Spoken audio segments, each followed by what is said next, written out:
السلام علیکم۔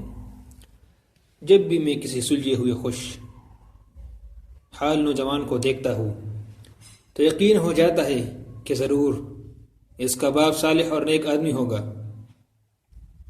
فرمان الہی وَكَانَ أَبُوهُمَا صَالِحًا کی صداقت نظر آنے لگتی ہے۔ باپ اگر نیک ہو تو اس کا فائدہ دنیا ہی میں اس کی اولاد کو ہونے لگتا ہے۔ ڈاکٹر نبیل عوضہ کہتے ہیں کہ مجھے جب نوافل کی ادائیگی میں سستی اور کاہلی ہونے لگتی ہے تو مجھے میرے بیٹے اور دنیا کی پریشانیاں یاد آ جاتی ہے کہ کہیں نوافل کی ادائیگی میں میری سستی اور کاہلی میری اولاد کی پریشانیوں کا سبب نہ بن جائے۔ اپنی اولاد کو خوشحال زندگی اور دنیا کی پریشانیوں سے نجات دلانے کا ایک اہم ذریعہ ہمارے صلاحیت اور نیک بختی ہے۔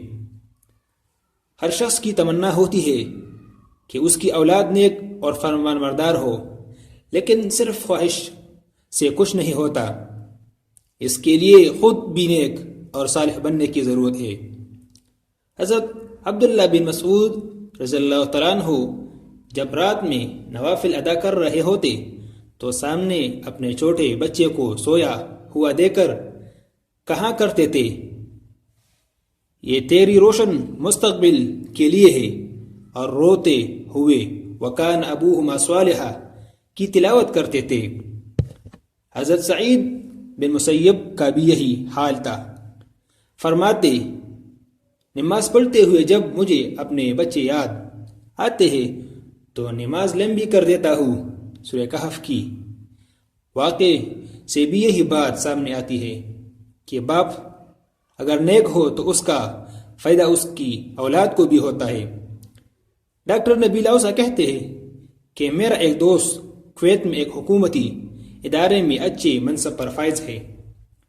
وہ روزانہ چند گھنٹے فلاحی کاموں میں لگاتا ہے۔ میں نے کہا کہ تم اپنے کام میں زیادہ دلچسپی لو تو شاید تمہارا منصب اور مقام زیادہ ہو جائے گا۔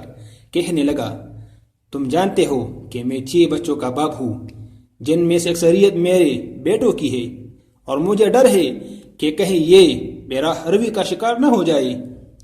جب سے میں نے وَكَانَ أَبُوهُمَا صَالِحًا کی تفسیر پڑھی ہے، اپنی زندگی کا ایک حصہ فلاحی کاموں کے لیے وقف کر دیا ہے، اور میں اس بہترین اثرات اپنے بیٹوں میں دیکھ رہا ہوں کہ آپ جانتے ہیں کہ آپ کی اولاد نیک اور صالح اور فرمان بردار کیوں نہیں ہے، تو پھر اپنے آپ کو صالح اور نیک بنائیے اور اپنی زندگی کا ایک حصہ فلاحی کاموں میں لگائیے، اس لیے کہ ارشاد نبوی کے مطابق اللہ بھی اس بندے کی مدد میں رہتا ہے جب تک کہ بندہ اپنے بھائی کی مدد میں لگا رہتا ہے۔